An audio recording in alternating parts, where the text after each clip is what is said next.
ভিক্ষুকের কণ্ঠে যেন এক ঝলক বিদ্যুতের মতো আঘাত করল আহাদের মাথায়। একটা বুদ্ধি খেলে গেল তার মাথায়। শাহিন, আদেশের মতো ডাকল সে। সাথে সাথে তার লোকগুলো ছুটে গেল। কিছুক্ষণের মধ্যেই ৩৩৫টা মাইক নিয়ে হাজির হলো। হাসপাতালের প্রতিটি কোণে মাইক বসানো হলো। তারপর এক ঝড়ের মতো ভেসে এলো আহাদের কণ্ঠ। হ্যালো মিস জানু, ওরফে রিথি, আপনি যেখানেই থাকুন না কেন অতি দ্রুত হাসপাতালের মূল গেটের কাছে চলে আসুন, কুইক। পুরো হাসপাতাল থমকে গেল। নার্স, ডাক্তার, রোগী সবাই হাঁ হয়ে শুনছে। মানুষের চলাফেরা বন্ধ হয়ে গেল এক মুহূর্তে। কৌতূহলী চোখে অনেকে জড়ো হলো মূল গেটের সামনে। আবারও গর্জে উঠল সেই কণ্ঠ। রিধি, আই নো আপনি আমাকে শুনতে পাচ্ছেন। 2 মিনিটের মধ্যে আপনি যদি না আসেন তাহলে পুরো হাসপাতাল উড়িয়ে দেব। তাই যত দ্রুত পারেন আসুন, কুইক। চারদিকে গঞ্জন উঠল। মানুষের ভিড় জমল আহাদের চারপাশে। অনেকেই পিস করতে লাগলো, কে এই রিধি? আসলে কি হচ্ছে? এরই মধ্যে 3জন মেয়ে এগিয়ে এলো সামনে। প্রত্যেক জানালো, আমার নাম রিধি।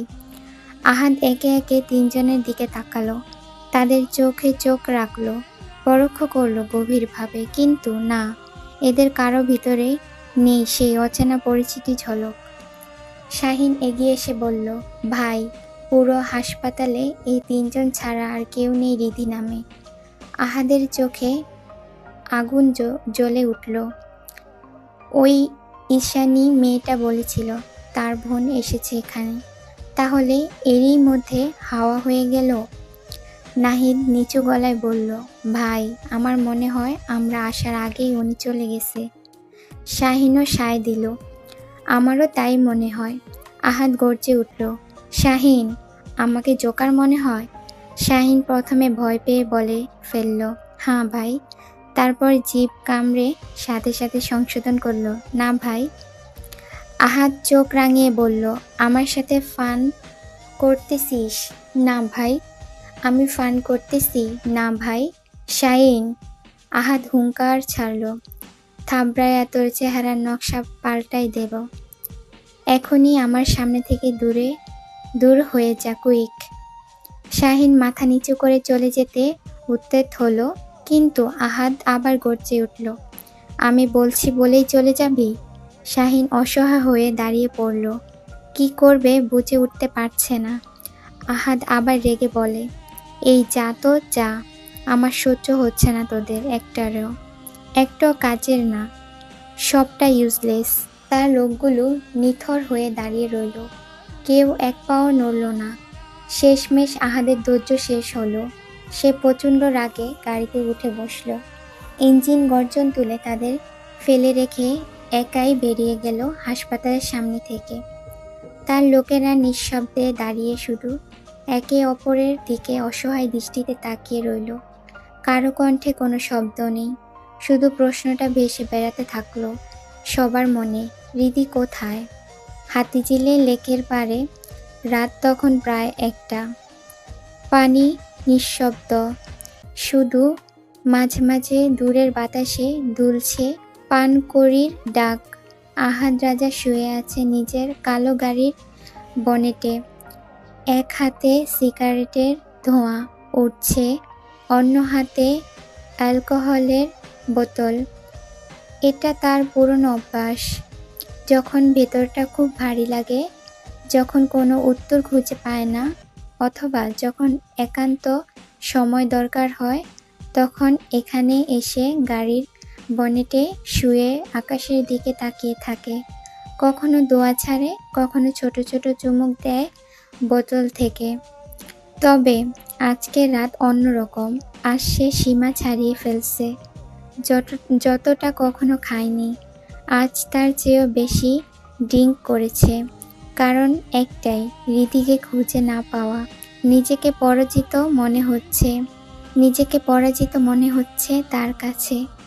সে যে মেয়েকে কখনো সরাসরি দেখেনি, যাকে স্পর্শ করেনি, যার কণ্ঠ শুনিনি, শুধু এক ঝলক পরিচয়ের উপর দাঁড়িয়ে আছে সবকিছু। তার জন্যই ভিতরটা কেমন ছটছট করছে। এক চুমুক দিল বোতল থেকে, তারপর চোখ তুলে তাকালো আকাশের দিকে। অসীম কালো আকাশে এক ঝলক উজ্জ্বল তারা ঝলছে। সেই তারার দিকে আঙুল তুলল আহাদ রাজা।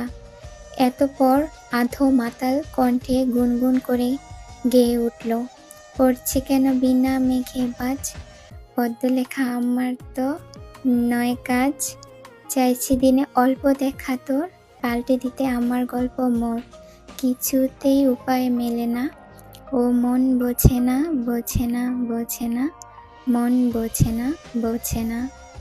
কণ্ঠ ভাঙা কিন্তু ভিতরে অদ্ভুত তীব্রতা, যেন সুর নয়, বুক ফেটে যাওয়া আর্তনাদ। রাত প্রায় 1:45।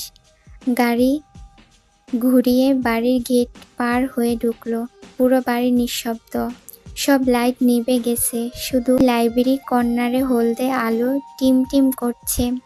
আহাদ বাড়ির ভিতরে ঢুকে সোজা গেল সেদিকে। সেখানে বসে আছেন তার বাবা আমজাদ মীর। ডেস্ক ভর্তি ফাইল, চোখে পরু চশমা, মন দিয়ে নথি পড়ছিলেন তিনি। আহাদ কিছু না বলেই ধপ করে সোফায় গা এলিয়ে বুঁদ হয়ে শুয়ে পড়ল। ভারী নিঃশ্বাস ফেলল। আমজাদ মীর চোখ নামিয়ে তাকালেন ছেলের দিকে। এত পর গলা খাকারি দিয়ে বললেন, আবার কার পিছু নিচ্ছ? কোনো নতুন ঝামেলায় জড়িয়েছ? আহাদ হালকা মাতাল কণ্ঠে মুচকি হেসে বলল, তোমার বৌমার পিছু। কিন্তু আল্লাহর বান্দি, মাগুর মাছের মতো বারবার হাত ফসকে বেরিয়ে যাচ্ছে, ধরতেই পাচ্ছি না।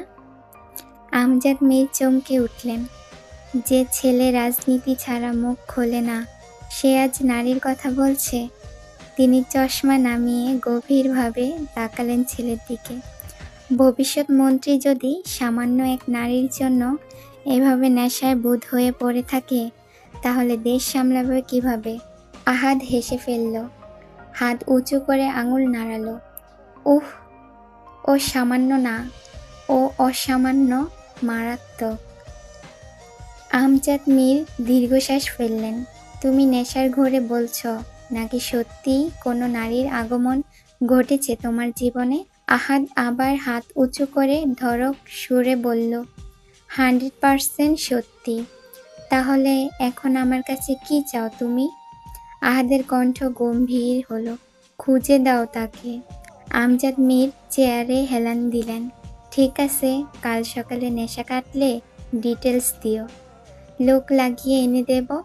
কিন্তু হঠাৎই উঠে দাঁড়ালো আহাদ, চোখে প্রচণ্ড আগুন। আঙুল তুলে বাবার দিকে তাকিয়ে বলল, নো, কোনো দরকার নেই, আমি নিজেই খুঁজে বের করব আমার প্রেয়সীকে। বলে পাশের চেয়ার থেকে জ্যাকেটটা তুলে নিল, চলতে শুরু করলো সিঁড়ির দিকে। আমজাদ মীর মৃদু হেসে পিছন থেকে বললেন, গুড নাইট।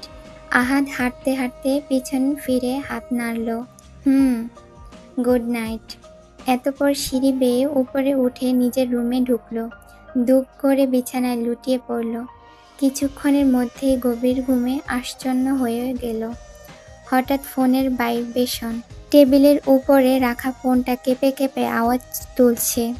ভ্রু কুঁচকে যায় আহাদের। ঘুমন্ত হাত বাড়িয়ে ফোন খুঁজে বের করে চোখ না খুলেই চাপ দিয়ে বন্ধ করে দিল। কিছুক্ষণ নিস্তব্ধতা, তারপর আবারও শুরু হলো ফোনের ভাইব্রেশন। এবার রেগে গেল আহাদ, কপালে ভাঁজ ফেলে বলল, বালের মোবাইল, শান্তিতে ঘুমাতেও দেয় না। রাগের মাথায় রিসিভ করে কানে তুলতেই ওপাশ থেকে ভেসে এলো শাহিনের কণ্ঠ, ভাই আর কত ঘুমাবেন, 12টা বাজতে গেছে। আহাদ আধো ঘুমে গলা টেনে বলল, সো হোয়াট, আজ 2টা পর্যন্ত ঘুমাবো, ডিস্টার্ব করবি না, না হলে কি করব জানিস তো? শাহিন চুপ করে 1 সেকেন্ড, অতঃপর হালকা ব্যঙ্গ মিশিয়ে বলল, ভাই সময় 12টা না, আপনার 12টা বাজতে গেছে। আহাদ চোখ কুঁচকে গেল, মানে আপনার সেই প্রিয়সীর কলেজ টাইম শেষ হয়ে গেল বলে। এখন না গেলে আবার হাত ফসকে যাবে। প্রিয়সী শব্দটা শুনেই আহাদের ঘুম ভেঙে গেল একদম। ফুট করে চোখ বড় বড় করে তাকালো। পাশে টেবিলে রাখা ঘড়ির দিকে চোখ গেল। সময় প্রায় 12টার কাটা ছুঁই ছুঁই। দাঁত কিরমির করে উঠে বসলো। আর তুই এখন আমাকে ফোন দিয়ে এসব বলছিস? এখন? ভাই, সকাল 9টা থেকে কল করতেছি, আপনি বারবার কল কেটে দিচ্ছেন।